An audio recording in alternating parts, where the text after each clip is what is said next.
저는 오늘 본문의 말씀을 가지고 예수님의 기도 생활, 이런 제목으로 하나님 말씀을 증거하도록 하겠습니다. 기도는 우리가 필요할 때만 구하는 비상구가 아닙니다. 성도에게 기도는 영적인 호흡이자 매일의 삶을 지탱시키는 생명줄과 같습니다.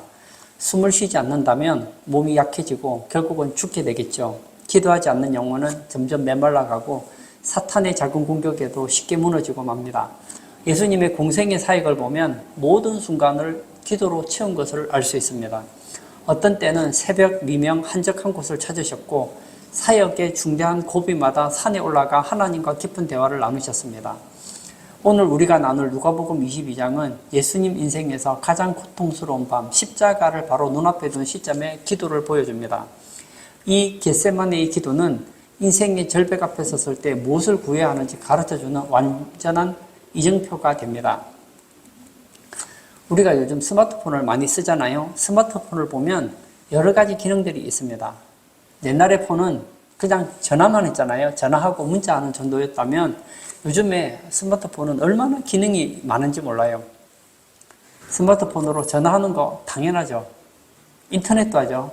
음악도 듣죠. 사진도 찍죠. 내비도 사용하죠. 스마트폰이 하는 기능이 너무너무 많아요. 그런데 만약에 이 값비싼 최고급 사양의 스마트폰이 있는데 배터리가 떨어져서 배터리가 0이 되면 어떻게 될까요? 이건 그냥 무거운 금속 덩어리에 불과할 수밖에 없다는 거예요.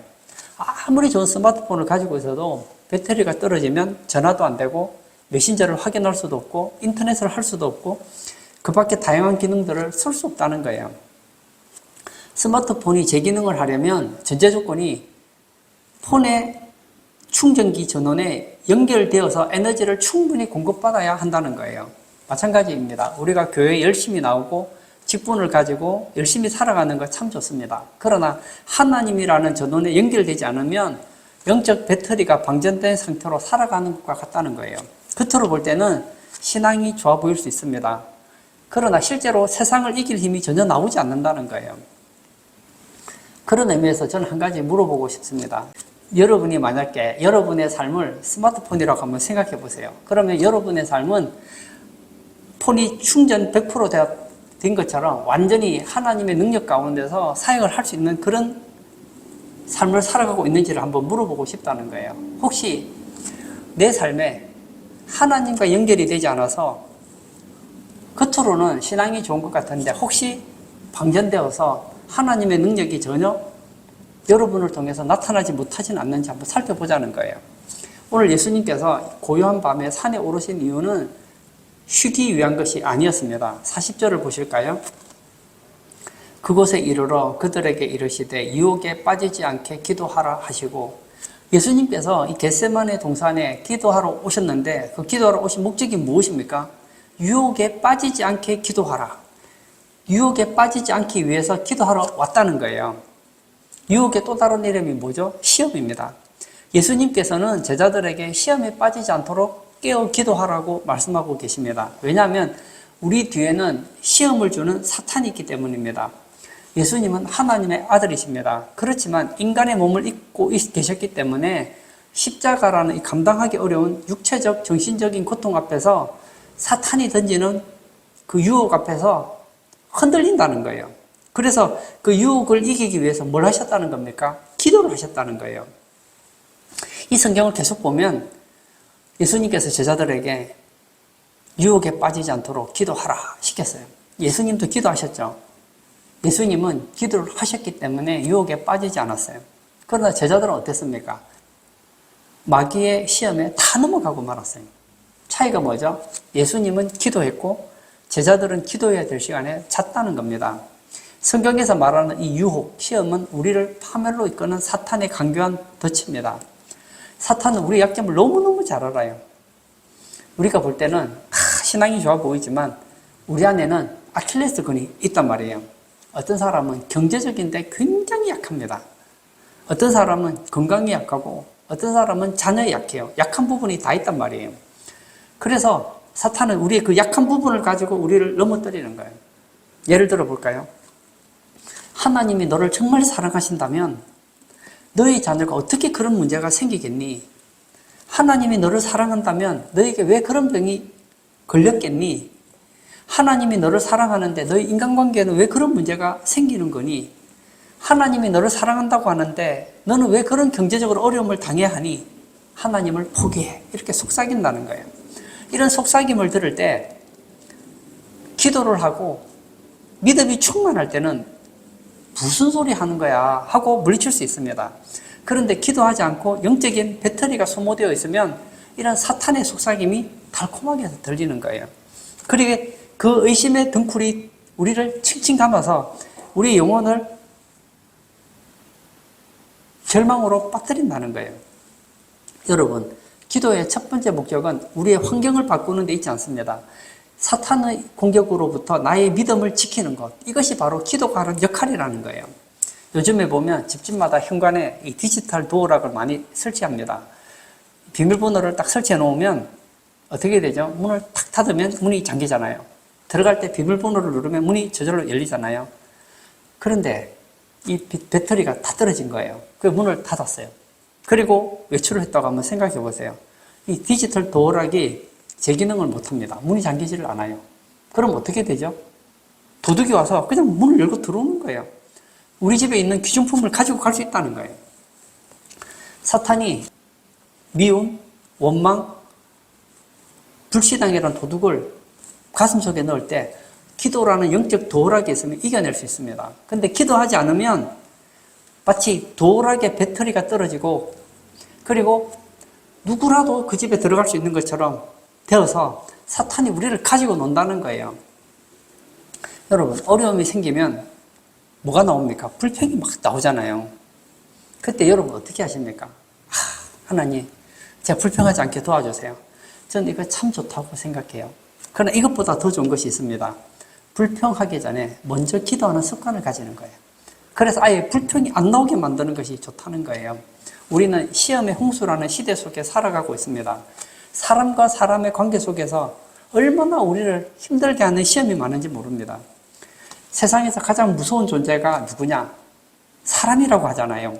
마태복음 24장 10절에 보면 마지막 때의 징조로 이렇게 말을 하고 있습니다. 많은 사람이 시험에 빠져 서로 잡아주고 서로 미워하겠으며, 우리가 가장 사랑해야 될 대상이 사람인데 그 사람이 사람에게 시험에 빠진대요. 내 주변의 사람이 나를 잡아주고 서로 미워하게 된다는 거예요. 이게 뭐죠? 사탄의 전술이라는 거예요. 가까워야 될 부부 사이에 오해를 심고 부모와 자녀 사이에 대화의 문을 닫게 하고 교회 안에 시기와 질투라는 독버섯을 자라게 합니다. 그래서 교회 나와서 위로받으러 나왔다가 상처받는 경우가 얼마나 많습니까? 이게 바로 사탄의 속임수라는 거예요. 세상의 문화는 끊임없이 우리로 하여금 비교하게 하고 우리에게 보복을 가르쳐 줍니다. 남들보다 더 화려하게 살아야 무시당하지 않는다. 너를 힘들게 한 사람은 똑같이 갚아줘야 된다. 우리는 이런 메시지를 가지고 살아가고 있고 우리 영혼을 오염시키고 있습니다. 제가 소설을 보면 대부분의 소설이 그래요. 재밌는 소설에는 뭐가 빠지지 않습니까? 야, 능력이 있어야지 무시당하지 않는 거야. 그리고 누군가가 나에게 해를 입혔어요. 우리 부모님에게 해를 입혔어요. 그럼 뭐라고 하죠? 내가 부모님의 복수를 하고 말리라. 내 복수를 하고 말리라. 그런 내용이 많잖아요. 그렇게 살다 보면 영혼이 피폐해진다는 거예요. 우리 안에 있는 이 분노의 불, 관계의 불을 끄는 유일한 소방수가 뭐냐? 주님의 마음을 품는 기도라는 거예요. 예수님은 기도를 하셨어요. 그리고 막 성령으로 하나님과의 관계의 배터리가 100% 충전이 된 거예요. 예수님께서 십자가에 못 박히셔서 죽어갑니다. 근데 저 밑에서, 십자가 밑에서 사람들이 예수님을 향해서 막 조롱하고 비난하고 욕을 합니다. 우리 같으면 하나님 죄송합니다. 제가 잠깐만 욕 좀 하고 다시 죽겠습니다. 그리고는 막 욕을 할지도 모르겠어요. 근데 예수님께서 뭐라고 하시죠? 저들의 죄를 사하여 주시옵소서. 이게 어떻게 가능하죠? 하나님으로부터 영적인 배터리가 충전되었기 때문이라는 거예요. 내가 죽고 예수님이 살 때 비로소 막힌 땀이 허물어지고 용서와 화해가 시작될 수 있다는 겁니다. 가을에 건조한 숲에 가끔씩 보면 담배 피던 사람이 담배꽁초를 던지는 경우가 있지 않습니까? 던지면 처음에는 표도 나지 않아요. 그러나 바스락거리는 나뭇잎을 불태웁니다. 그리고 순식간에 거대한 산을 통째로 태워버리는 산불이 되는 걸 보지 않습니까? 우리 마음도 마찬가지예요. 사람을 통해서 섭섭한 마음이 들어왔어요. 사탄이 우리 안에 서운한 마음을 줬어요. 시기심을 넣어줬어요. 그러면 처음에는 표도 안 나요. 근데 조금 시간이 지나면 어떻게 되죠? 계속 그 생각이 나는 거예요. 저 사람이 나한테 어떻게 저럴 수가 있어? 아주 작은 생각이에요.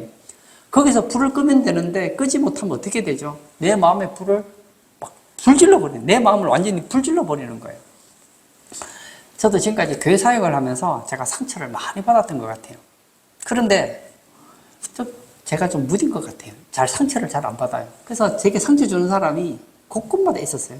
그러면 대부분은 그냥 넘어가요. 근데 상처를 너무 많이 받으면 저도 인간인지라 어떻죠? 섭섭한 거예요. 제 안에 막 분노가 일어나는 거예요. 처음엔 괜찮아요. 아주 작은 불씨가 일어났어요. 근데 내버려두면 어떻게 되죠? 계속 이게 내 마음을 불태워버리는 거예요. 근데 잘 생각해보면 그런 경우가 또 있었는데 어떤 경우에는 그냥 쉽게 넘어가는 경우가 있더라고요. 그때가 언젠가 보았더니 기도로서 마음을 잡은 거예요. 평소에 기도하고 하나님과 관계가 좋을 때는 그런 불씨가 왔을 때 마음에 상처를 주고 시기심을 주고 오해의 씨앗이 떨어졌을 때, 불씨가 떨어졌을 때 그냥 하나님께서 주신 은혜로, 은혜의 소낙비로 다 그냥 꺼버리는 거예요. 그런데 내가 영적인 배터리가 충만하지 않으니까 어떻게 되죠? 상처를 주면 상처를 다 받는 거예요. 저는 인생을 살면서 이 화목한 관계를 가지는 것이 참 필요하다는 생각을 가졌어요. 근데 이게 너무너무 어렵다는 거예요. 왜죠? 인간을 가리켜 죄인이라고 합니다. 죄인의 또 다른 이름이 뭔지 아세요? 상처를 주는 자라는 거예요. 저는 제가 죄인인 걸 압니다. 무슨 얘기입니까? 저랑 친해지면 상처를 받게 되어 있어요. 여러분은 누구입니까? 여러분은 죄인입니다. 다시 말하면 여러분과 사귀면 여러분은 반드시 누군가에게 또 상처를 줘요. 착각하는 게 우리는 다른 사람에게 상처받은 건 잘 아는데 내가 다른 사람에게 상처 준 건 잘 몰라요. 제가 결혼을 한 지가 20년이 넘었거든요. 제가 아내에게 상처를 많이 줬어요. 그러면 저만 상처를 줬느냐? 아닙니다. 제 아내도 제게 상처를 많이 줬어요. 제가 안 받은 척해서 그렇지 저도 상처를 많이 받았어요. 가슴에 상처가 많아요. 누구나 하나쯤은 상처를 안고 살잖아요. 그러나 어떻게 이렇게 20몇 년을 살 수 있었을까요? 제가 아내에게 상처를 받으면 저도 막 마음이 힘들 때가 있거든요. 가만히 있으면 이게 점점 관계가 나빠져요. 아마 그 마음을 가지고 있었으면 어쩌면 이혼했을지도 모르겠어요. 근데 다른 게 있잖아요. 우리에게는 하나님의 능력이 있잖아요. 기도를 하면서 그 미움의 마음을 성령의 손아귀로 그냥 꺼버리는 거예요. 그러면 관계가 회복되더라고요. 그리고 제가 늘 하는 얘기지만 우리는 사람에게 상처를 잘 주는 사람이기 때문에 우리 입에서 달고 사는 말이 하나가 있어야 돼요. 미안합니다. 죄송합니다. 이 말을 잘해야 돼요. 어떤 사람이 나 때문에 상처를 받았다면 자꾸 핑계 대지 말고 죄송합니다. 미안합니다. 조심하겠습니다. 이런 말 하면 관계가 많이 좋아질 수 있어요. 보세요. 내가 말했잖아요. 이 땅에 있는 모든 사람은 누구라고요? 죄인이라고 그랬습니다. 그러면 잘 생각해 보세요. 저 사람은 나한테 상처 주는 게 당연한 거예요. 근데 그 사람은 내게 은혜를 줬어요. 그러면 어떤 마음이 들어야 됩니까? 저 사람한테 상처받아도 이상하지 않은데 그 사람이 나에게 은혜를 베풀었다면 내게 도움을 주었다면 얼마나 고맙습니까? 감사합니다. 고맙습니다. 덕분입니다. 이런 말 하면 얼마나 관계가 좋겠느냐고요. 그러나 모든 사람이 뭐 감사합니다 하고 죄송합니다 이런 말을 하는 거 아니잖아요. 그건 내가 해야 될 얘기고 상대방이 내게 상처를 줬는데 그 사람은 몰라요. 내게 상처 줬는데 그걸 당연시 여겨요. 그때 우리는 어떻게 하자고요? 기도로서 그 상처를 이겨낼 수 있는 영적인 배터리가 충전되어서 용서할 수 있는 그런 성도가 되어야 된다는 거예요. 오늘 예배 참석하신 사랑하는 성도님, 저는 여러분들의 오늘 이 저녁이 정말 하나님과의 관계로 말미암아서 영적인 배터리가 충전되어서 완전 충전되어서 상처를 안 받을 수는 없어요. 상처를 받을 때마다 여러분 안에 사탄이 유혹을 심고 시험을 던져줄 때마다 이겨내시는 복된 성도님 다 되시기를 축복합니다. 그리고 예수님의 겟세마네 기도가 위대한 이유는 유혹에 들지 않게 기도한 것 때문만은 아닙니다. 더 중요한 고백이 42절에 나옵니다. 제가 한번 읽어볼까요? 이르시되 아버지여 만일 아버지의 뜻이거든 이 잔을 내게서 옮기시옵소서. 그러나 내 원대로 마시옵고 아버지의 원대로 되기를 원하나이다 하시니. 주님이라고 해서 고통이 왜 두렵지 않겠습니까? 예수님도 사람입니다. 채찍질 당하고 벌거벗고 손과 발에 못에 찔리는데 피하고 싶지 않겠습니까? 그래서 어떻게 기도합니까? 할 수만 있으면 이 잔을 여기서 옮겨달라고 기도합니다. 예수님의 기도의 위대함은 이거예요. 자신의 원함을 내려놓고 아버지의 뜻을 택했다는 거예요. 많은 이들이 기도하면서 이런 생각을 가지고 있습니다. 자기의 소원을 하나님께 통보하거나 강요하는 것으로 오해합니다. 하나님, 이 기도 들어주세요. 안 들어주면 저 섭섭합니다. 이 기도 안 들어주시면, 응답 안 해주시면 저 앞으로 신앙생활 안 합니다. 막 협박을 해요. 그러나 성숙한 기도는 나의 고집스러운 계획을 십자가 앞에 못 박고 하나님의 거대한 비전에 내 삶을 조율하는 과정이라는 거예요. 오늘 인본주의 사회는 우리에게 이렇게 말합니다. 너의 인생의 주인은 너다. 너의 마음 가는 대로 살아라. 그런데 이렇게 살면 공허하다는 거예요. 왜냐하면 우리를 만드신 분의 목적과 어긋나기 때문입니다. 어떤 삶이 가치 있는 삶이고 복된 삶입니까? 내 뜻대로 사는 것이 아니라 하나님의 뜻대로 사는 것이 좋아요. 제가 설교할 때마다 계속 반복하는 몇 가지 문장이 있어요. 제가 만들어낸 명언이라고 할 수 있죠. 제가 말할 테니까 한번 들어보세요. 하나님은 내가 나를 사랑하는 것보다 나를 더 사랑하신다. 하나님은 내가 내 자녀를 사랑하는 것보다 내 자녀를 더 사랑하신다. 하나님은 내가 잘 되기를 원하는 것보다 내가 더 잘 되기를 원하신다. 그분이 바로 하나님이세요. 그런 하나님의 관점을 가지고 한번 기도를 해석해 보세요. 그러면 인생이 달라집니다. 내가 원하는 그 뜻, 정말 좋은 것 맞습니까? 내가 지금 원하는 그 소원, 그 응답되는 것이 정말 내게 최선이라고 말할 수 있습니까? 최선 맞습니까? 모르잖아요. 나는 지금 그것이 최선이라고 생각하지만 얼마든지 않을 수 있다는 거예요. 요즘에 제가 보니까 사람들이 자기 집을 짓고 싶은 로망이 많은 것 같아요. 어떤 사람이 해변가에 멋진 집을 짓고 싶은 거예요. 제가 해변가에 집을 하나 구입을 했습니다. 그리고 건축가에게 얘기합니다. 이 벽을 허물고 바다가 훤히 보이는 커다란 통창을 내주세요. 이 건축가가 설계도를 살핍니다. 그리고 얘기하는 거예요. 안 됩니다. 이 벽은 지붕의 무게를 지탱하는 가장 중요한 내력벽입니다. 여기 벽을 허물고 유리창을 내면 당장은 경치가 좋겠지만 겨울에 눈이 많이 내리면 지붕이 무너져 가족이 다칠 수 있습니다. 그렇게 얘기한 거예요. 보세요. 나는 건축 설계가도 아니고 잘 몰라요. 그냥 보기 좋은 걸 생각하는 거예요. 그냥 바다를 보고 싶은데 창문이 너무 작으니까 그 벽 좀 부수고 바다 좀 넓게 볼 수 있는 통창을 열었으면 좋겠다. 그런 생각을 가졌을지 몰라요. 그러나 실제로 그 통창을 내기 위해서 벽을 부수면 위험할 수 있다는 건 모를 수 있잖아요. 마찬가지입니다. 우리의 인생 설계자이신 하나님, 내 인생의 건축가이신 하나님은 우리를 너무너무 잘 알아요. 나는 이 기도가 정말 최선이라고 말하지만 내 기도가 하나님 보시기에 좋지 않으면 얼마든지 수정할 수 있다는 거예요. 저는 제게 기도를 부탁하는 분들에게 참 감사하게 생각해요. 저를 좋게 봤으니까 기도를 부탁하겠죠. 기도를 부탁을 받으면 저도 기도하고 제 아내도 기도를 합니다.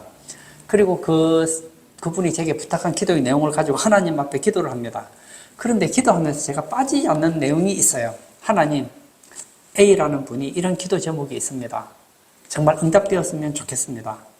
그러나 그 성도님의 기도대로 맛이 없고 아버지의 뜻대로 되기를 원합니다. 제가 이렇게 기도하거든요. 어떤 기도를 해도 저는 마지막에는 아버지의 뜻대로 되기를 원합니다. 그래서 많은 경우에 기도를 했는데 응답을 못 받았어요. 또 기도했는데 많은 경우 응답을 받았어요. 그래도 저는 후회하지 않습니다. 왜냐? 기도는 최선이기 때문입니다. 제가 좋아하는 성경 구절이 참 많은데 데살로니가 5장 16절에서 18절에 보면 하나님의 뜻에 대한 3가지 내용이 나옵니다. 제가 한번 읽어볼까요? 항상 기뻐하라. 쉬지 말고 기도하라. 범사에 감사하라. 이것이 그리스도 예수 안에서 너희를 향하신 하나님의 뜻이니라. 하나님의 뜻이 얼마나 많아요. 창세기 1장부터 요한계시록 22장까지 하나님 뜻이 무척 많거든요. 그 중에서 저는 이 3가지를 한번 생각해 보고 싶은데요. 첫 번째가 뭐죠? 항상 기뻐하라. 하나님의 뜻은 우리가 기뻐하는 거예요.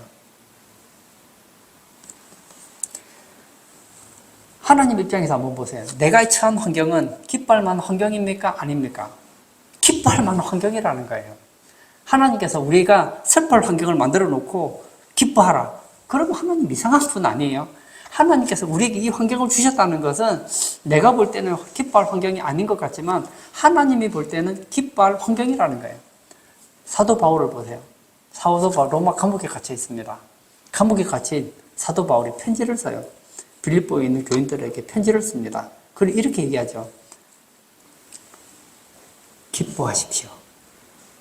내가 기뻐하는 것처럼 여러분도 기뻐하시기 바랍니다. 말이 안 되죠. 감옥 밖에 있는 사람이 감옥 안에 있는 사람에게 위로를 해야 되는데 오히려 감옥 안에 있는 사람이 감옥 밖에 있는 사람에게 자기처럼 기뻐하라고 얘기를 하고 있거든요. 무슨 얘기죠? 바울은 알았던 거예요. 하나님과 관계가 바로 되면 감옥 기뻐할 장소다. 저는 여러분들에게 묻고 싶어요. 혹시 건강하십니까? 기뻐하시기 바랍니다. 혹시 몸이 약하십니까? 기뻐하시기 바랍니다. 부자십니까? 기뻐하시기 바랍니다. 가난하십니까? 기뻐하시기 바랍니다. 하는 일이 잘 되십니까? 기뻐하시기 바랍니다. 하는 일이 잘 안 되십니까? 기뻐하시기 바랍니다. 왜냐고요? 이것이 하나님의 뜻이라는 거예요. 그리고 쉬지 말고 기도하라. 많은 분들이 기도를 잘 안 해요. 나는 기도할 게 없는데요. 왜 하나님께서 기도하라고 하실까요? 우리에게 주고 싶은 것이 그렇게 많다는 거예요. 5분 기도하면 5분 기도만큼 줄 게 있고 1시간 기도하면 1시간 기도할 만큼 주고 싶은 게 하나님이 많잖아요. 그래서 기도는 부담이 아니라 축복이라는 거예요. 그리고 마지막 한 가지, 범사에 감사하라. 내가 처한 이 환경들을 보세요. 정말 감사할 환경 맞습니까? 우리는 생각하죠. 내가 생각하는 환경이 되면 감사할 수 있어요. 그러나 성경은 그렇게 말하지 않습니다. 범사에 감사하라는 거예요. 전 이걸 기도와 한번 연관을 시켜보고 싶은데요. 내가 문제가 있어서 기도를 했어요. 응답을 받았습니다. 그럼 어떻죠? 기뻐하라. 아멘. 항상 기뻐하라. 되는 거예요. 내가 기도했는데 응답이 됐어요. 감사하라. 감사가 돼요. 근데 내가 기도를 했는데 응답이 안 된 거예요. 그럼 기쁨이 나옵니까? 어려워요. 내가 기도했는데 내가 원하는 응답이 오지 않은 거예요. 감사가 안 나오는 거예요. 복음성에 이런 가사가 있죠. 응답하신 기도 감사, 거절하신 것 감사. 우리가 항상 기뻐하기 위해서, 감사하기 위해서, 기도하기 위해서 전제 조건이 있어야 돼요. 그게 뭐죠? 하나님은 내가 구하는 것보다 내게 더 좋은 것을 주고 싶어 하시는 분이시다. 이걸 확신하셔야 돼요. 내가 기도했는데 주시지 않았다면 그건 간단한 거예요. 하나님은 우리가 구하는 것보다 더 좋은 걸 주고 싶은데 왜 주지 않으셨을까요? 안 주는 게 낫다는 거예요. 단지 우리가 모를 뿐이죠. 예수님께서 피땀을 흘려 기도를 했습니다. 그랬더니 하늘문이 열리고 43절의 역사가 일어났습니다. 제가 읽어볼까요? 천사가 하늘로부터 예수께 나타나 힘을 더하더라. 예수님의 기도 제목이 무엇이었습니까? 할 수만 있다면 이 잔을 내게서 옮겨주세요. 십자가 고난 안 당하게 해주세요. 로마 병정들에게 고통당하지 않게 도와주세요. 그 기도였단 말이에요. 근데 하나님께서 그 기도 응답하셨습니까? 하나님께서 그 기도를 들어주시지 않았어요. 십자가의 고통이라는 환경을 바꾸지는 않았어요. 없애주지는 않았어요. 그러나 십자가를 넉넉히 지고 이길 수 있는 하늘의 힘을 공급해 주셨다는 거예요. 이것이 바로 기도의 응답입니다. 우리는 기도합니다. 하나님 응답해 주세요. 근데 어떤 경우에는 하나님께서 좋아, 오케이. 어떤 경우에는 조금 더 기다려. 어떤 경우에는 안 돼. 중요한 건 뭐죠? 내가 원하는 대로 응답이 되든 지연하든 안 된다고 하든 다 좋은 거라는 거예요. 예수님은 이 세 가지 중에 어떤 응답을 받았습니까? 기도 응답을 받았죠. 예수님보다 기도 잘하시는 분 없잖아요. 근데 예수님의 기도는 이 잔을 내게서 옮겨 주옵소서 기도했는데 그 기도 응답 거절받았어요. 그렇지만 십자가를 질 수 있는 힘을 얻게 됐다는 거예요. 우리 아이가 와서 그러는 거예요. 아빠, 부엌에 있는 저 날카로운 식칼을 좀 주세요. 식칼 가지고 장난감처럼 장난 좀 치게요. 그럴 때 그래라. 그리고 주는 부모가 어디 있겠습니까? 정상적인 부모님이라면 날카로운 식칼, 잘못하면 상처를 크게 입을 수 있는 그런 식칼을 주겠느냐고요. 주면 장난감 칼을 주겠죠. 안 주는 게 아니에요. 자녀를 사랑하기 때문에 자녀가 다치지 않도록 하기 위해서 오히려 다른 칼을 주는 거 아니겠습니까? 제가 지금까지 살아왔던 삶을 돌아보면 참 감사했던 삶이었던 것 같아요. 제가 연애를 잘못해서 그런지 모르겠는데 남녀가 같이 데이트를 하는 걸 보면 그렇게 부럽더라고요. 그리고 결혼한 부부들을 보면 너무너무 부러운 거예요. 그랬던 어느 날 제게 막 소원이 생기는 거예요. 아, 나도 저런 가정을 이루었으면 좋겠다. 하나님, 결혼하고 싶어요. 결혼하고 싶어요. 20대에 얼마나 기도를 했는지 몰라요. 근데 결혼을 못했어요. 30대 했어요. 근데 제가 이 나이가 되어서 그때 20몇 년 전을 돌이켜 생각해 보니까요. 결혼을 빨리 안 한 게 정말 하나님의 은혜더라고요. 저처럼 연애 못하는 사람이 결혼을 했는데 그래도 30대 했으니까 부부싸움 그 정도였지 20대 했으면 큰일 날 뻔했어요. 그뿐만이 아니에요. 제가 부목사로 교회를 섬길 때 이제 나이도 있고 담임 목사를 가야 되겠다 하고 여러 교회를 청빙 원서를 냈는데 될 뻔하다가 안 되고 될 것 같다가 안 되고 했어요. 그래도 기도하면 될 것 같은 거예요. 그래서 마지막으로 아내와 기도원에 한 주간 동안 기도를 했는데 응답을 받았어요. 금요교회 때 기도하다가 얼마나 은혜를 받았는지 몰라요. 아, 이제는 내가 담임이 되는구나 확신을 가지고 있었어요. 그리고 그때 제가 냈던 교회가 있었거든요. 그 교회 이제 마지막 응답을 기다리고 있었어요. 연락 오면 그 교회 담임으로 가려고 대기를 하고 있었어요. 그런데 산에서 기도하면서 기도도 많이 했고 또 기도하다가 응답도 받고 하니까 이제 확신이 드는 거예요. 내가 갈 교회는 그 교회다 생각하고 기다리고 있었어요. 근데 연락이 온 거예요. 죄송하지만 다른 분을 모시게 됐습니다 하는 거예요. 가슴이 찢어지는 거예요. 가슴이 찢어지는 거예요. 그러면 차라리 응답을 하시지나 마시지. 그리고 나서 그 다음 주가 됐어요. 김포에 한 교회가 어려워서 교회에 폐교하게 됐다는 거예요. 담임 목사님께서 그 교회에 우리 교회 부교육자 중에 한 명이 갔으면 좋겠다는 거예요. 저는 생각도 안 했어요. 왜냐? 저는 제 스타일을 볼 때 개척교회 스타일이 아니에요. 개척교회 잘할 자신도 없고 저는 머리를 숙이고 있었어요. 한 목사님께서 제가 가겠습니다. 그래요. 그래.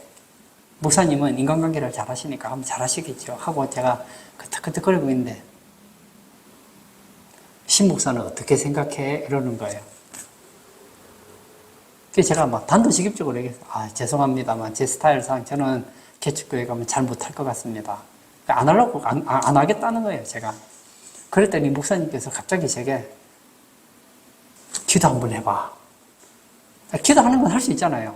알겠습니다. 그리고 기도를 열심히 했어요. 안 될 줄 믿고 열심히 기도했어요. 했는데 아니나 다를까. 기도했는데 아무 마음의 변화가 없는 거예요. 갈 마음이 없는데 뭐 마음이 오겠어요? 그 다음날 목사님이 물어보는 거예요. 어때? 갈 마음 생겼어?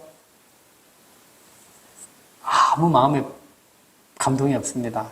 아무래도 저는 그 교회는 제게 맞지 않는 것 같습니다. 이제 그리고 끝날 줄 알았어요. 끝날 줄 알았는데 목사님이 또 그러시는 거예요. 한 번 더 기도해봐. 기도는 또 하라면 할 수 있잖아요. 어차피 저는 담임 자리로 계속 기도하고 있었으니까. 그래서 또 기도를 했어요.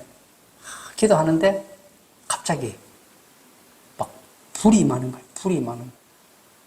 너무너무 가고 싶은 마음이 생기는 거예요. 아, 하나님께서 내가 그 교회 가기를 원하시는구나. 그리고 온 게 이 신성교회 아닙니까? 그리고 한 10년이 됐어요. 제가 지금 이 시점에서 다시 과거로 돌아봐요. 제가 아마 계속 다른 데 원서를 냈더라면 몇백 명 되는 교회 담임으로 갔을지도 모르겠어요.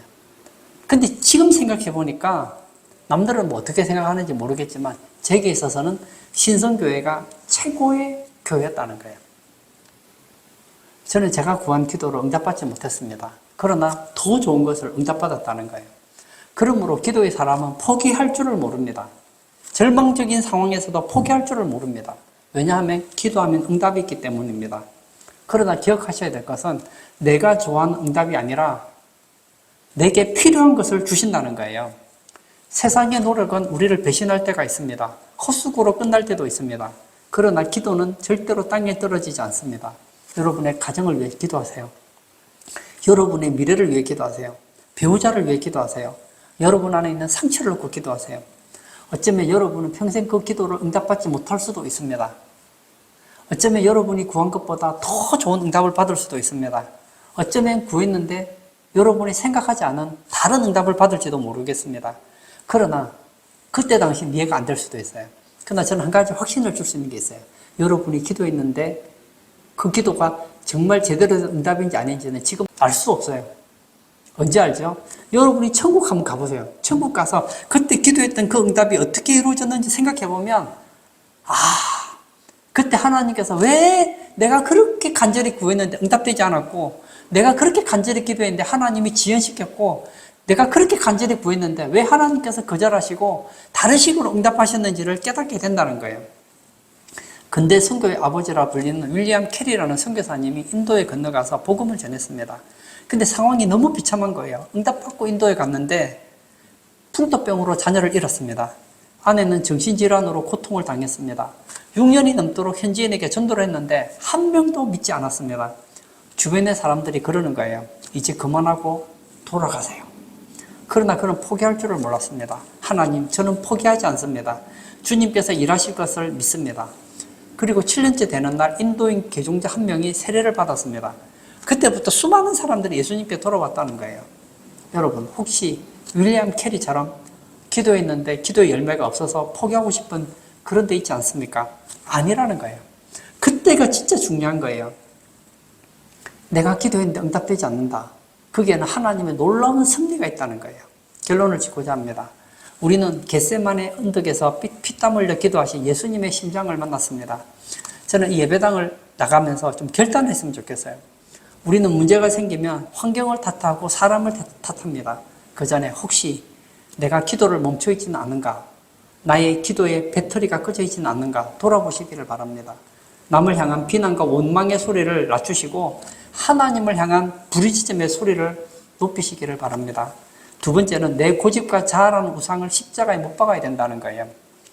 기도했는데 내 뜻대로 안 된다고 불평할 필요가 없습니다. 여러분, 원래 인생은 우리 뜻대로 되는 게 아니에요. 내 뜻대로 되는 게 아니에요. 아버지 뜻대로 되는 거예요. 아버지 뜻대로 되는 게 최선이에요. 아버지의 선하신 뜻이 내 삶의 가장 우선순위입니다. 이 고백을 하는 사람이 성숙한 신앙인이고 그렇게 기도해야 하나님의 응답에 감사할 수 있는 거예요. 신앙이 좋아지면 좋아질수록 나는 작아지고 하나님은 커집니다. 그때 하나님은 나의 인생을 최고의 글작품이 되도록 해주신다는 거예요. 그리고 마지막 한 가지만 더 얘기하고 싶어요. 당장 눈앞에 기적이 일어나지 않더라도 낙심하지 말자는 거예요. 하나님은 졸지도 않고 주무시지도 않고 우리를 위해서 천사를 예배해놓고 있습니다. 예수님께서 겟세마네 동산에서 하나님께 기도합니다. 이 잔을 내게서 옮겨주세요. 하나님은 옮겨주시지 않았습니다. 그러나 그 문제를 해결할 수 있는 천사를 통해 힘을 불어넣어 주신 걸 보지 않습니까? 어쩌면 여러분이 어려워서 힘들 때 하나님은 그 문제 해결해 주지 않을지 모릅니다. 그 문제를 해결해 주는 것보다 그 문제를 이겨낼 수 있는 능력을 더 주고 싶을지도 모릅니다. 오늘 예배 참석하신 사랑하는 성도님, 이 시대는 미움이 가득한 세상입니다. 사탄이 우리를 시험하는 시대입니다. 기도로서 마귀의 시험을 이겨내고 유혹을 이겨내고 하나님의 뜻을 붙잡고 기도하는 응답의 주인공, 그리고 걸작품의 인생이 되는 우리 성도님 되시기를 축복합니다. 이 시간 한번 같이 기도하기를 원합니다. 많은 성도님들이 기도에 관심이 없어요. 왜냐? 기도해도 내가 원하는 대로 응답이 안 되기 때문이에요. 저는 확신합니다. 오늘 저녁에 기도했는데 내일 다 응답되면 기도 안 하는 사람 아무도 없습니다. 그래서 어려운 거예요. 하나님은 우리가 원하는 것을 주고 싶어 하지 않아요. 우리에게 가장 좋은 걸 주고 싶어 하는데 우리에게 가장 좋은 것은 내가 생각할 때는 좋지 않게 느껴지기 때문에 기도를 포기하는 거예요. 이 시간 기도할 때 하나님, 내가 기도한 거 응답받지 않아도 감사합니다. 내가 기도한 것보다 더 좋은 응답 주셔도 감사합니다. 내가 기도한 것과 다른 응답을 주셔도 감사합니다. 응답을 지연시켜도 감사합니다. 저는 오직 하나님을 신뢰하고 하나님의 응답을 기대하며 기도하겠습니다. 이런 마음으로 기도하는 우리 북된 성도 되게 해달라고 기도하시고 자유롭게 개인 기도하도록 하겠습니다.